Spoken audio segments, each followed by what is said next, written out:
Donc, le troisième point, comme je l'ai dit dans la vidéo précédente, ne sera pas une démonstration publique. Lorsque les disciples ont reçu cette puissance au nom de la Pentecôte, au nom de Dieu, c'est souverainement que Dieu leur a donné ça, sous la promesse, parce que Christ est venu à eux. Et Christ leur a enseigné des choses. Là, il a dit, quand le consolateur viendra, il ne parlera pas de lui-même, il prendra ce que j'ai enseigné. Oui, donc ils avaient ces paroles à forme mécanique. Maintenant, la puissance que l'Esprit devait descendre en eux pour pouvoir manifester ces croyants-là qui avaient cru au Seigneur Jésus-Christ.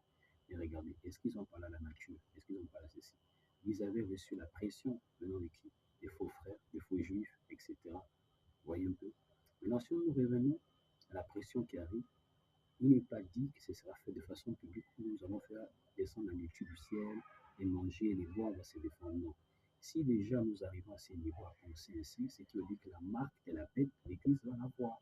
Parce que la marque de la bête est liée à un problème économique. Oui, un problème économique où personne ne pourra ni acheter ni vendre sans avoir la marque de la bête. Donc, le troisième pôle n'aura rien à voir avec. À ce net moment, le troisième pôle sera prêché aux condamnés.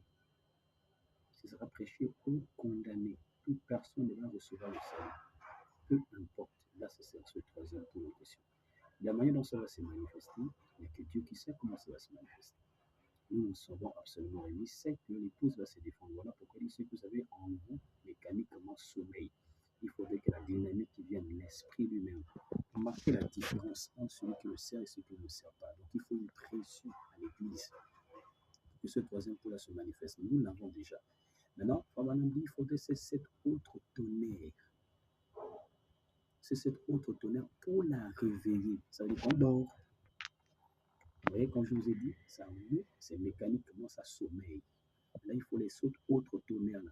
Quels? Les 7 autres tonnerres qui sont liés à la venue du Seigneur, qui est le troisième pôle, le secret, qui est lié au départ de l'Église. Donc, cette pression que l'Église va faire, fera en sorte que le troisième pôle puisse se manifester. Pour que l'Église puisse partir, parce qu'on ne va pas voir la tribulation. Non, on ne verra pas la tribulation.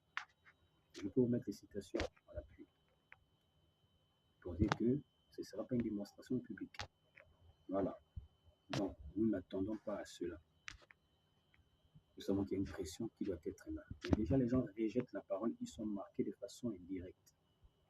Ils sont déjà marqués par le faux enseignement, ils sont déjà marqués. Maintenant, il faut simplement la mécanique du faux, qu'on appelle ça de la bête elle-même, qui doit apparaître. Le diable qui sera totalement incarné. Et les églises là vont s'unir.